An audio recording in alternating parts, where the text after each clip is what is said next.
the law of inner constancy. The still seat within does not change.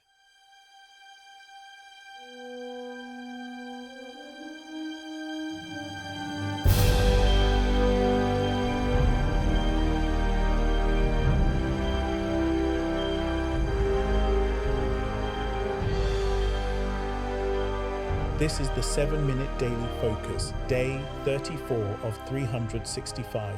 Do not search outward, enter inward. The answer is already seated. Today's focus, the law of inner constancy. The still seat within does not change. Day 34 is about constancy, not effort, not strain, not discipline imposed from the outside. Constancy is the timeless steadiness of the self.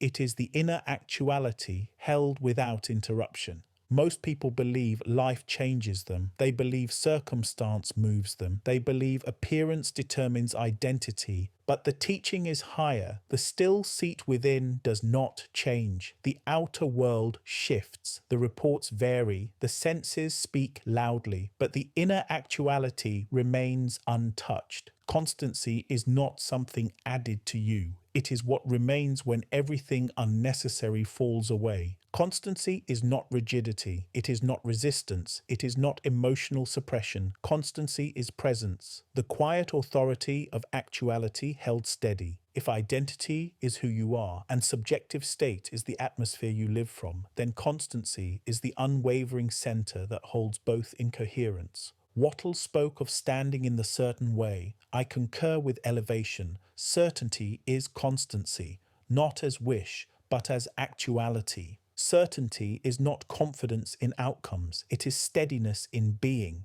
It is the refusal to let the outer instruct the inner. Most people are moved by feeling. They rise and fall with emotion. They become calm when appearance is kind and disturbed when appearance contradicts expectation. But constancy is deeper. It is the inner seat untouched by noise, the point within you that does not sway when emotion rises, the place that remains present when reaction calls for attention.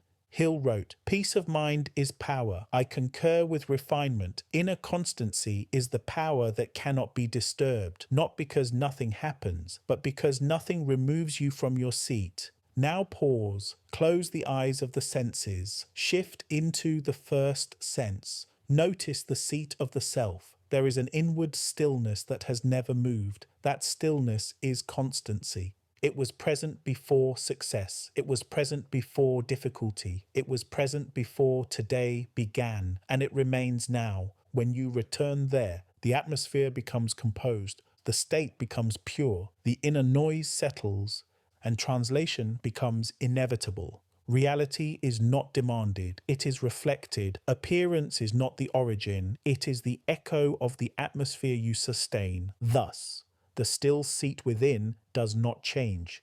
Constancy is not something you create. It is not something you achieve. Constancy is what remains when effort ceases. It is the timeless steadiness of the self. The still seat within has never changed. It has been present through every season of your life, through success and delay, through clarity and confusion, through calm and intensity. Forms have shifted, circumstances have rearranged, appearances have risen and fallen, but the still seat within has remained unmoved. This is the foundation of the teaching. The still seat within does not change. Wattle spoke of the certain way of thinking. I concur with refinement. Certainty is constancy, not as wish, but as actuality. Hill spoke of peace of mind as power. I concur with elevation. Inner constancy is the seat that cannot be disturbed. It does not react. It does not negotiate. It does not retreat. It remains. Let this teaching deepen. Constancy governs the entire inner chain. Actuality is held. Identity is stabilized. Presence is thickened. Subjective state becomes coherent. And appearance must echo what is sustained. When constancy is forgotten,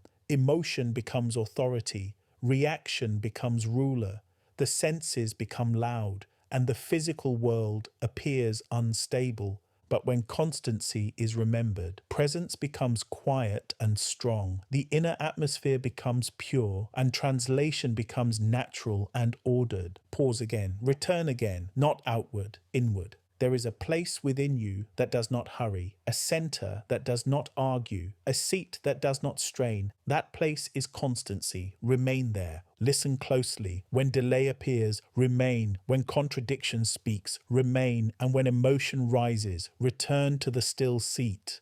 The outer world cannot instruct actuality. Actuality instructs the outer world. Hold constancy and the atmosphere becomes rich. Hold constancy and identity becomes vivid. Hold constancy and appearance must correspond. Walk through your day from this unmoving center. Let decisions arise from constancy. Let action flow from presence. Let the senses report without ruling. Thus the teaching. The still seat within does not change. Let this settle more deeply now. Constancy is not passive. It is not withdrawal from life. It is the silent stability that allows life to be interpreted correctly. From constancy, perception becomes accurate. From constancy, response becomes measured. From constancy, action becomes aligned. When you operate from the still seat within, you are not attempting to control the outer world. You are allowing the outer world to reveal itself in proper order. This is why constancy precedes clarity. It precedes confidence. It precedes coherence. The moment you abandon constancy, clarity dissolves, reaction accelerates, and appearance appears dominant. But when you return, everything reorders. The senses soften, the mind steadies, and identity resumes its rightful seat. Constancy is the quiet permission you give reality to unfold without interference. It is the trust in actuality already held. Remain here often, not only in moments of difficulty, but in moments of ease, because constancy maintained in calm prevents instability during contrast. This is the deeper function of the still seat. It is the anchor of continuity across all experience. Affirmation for day 34. My inner actuality is constant. My identity is steady. My subjective state is composed, and appearance follows the still seat within.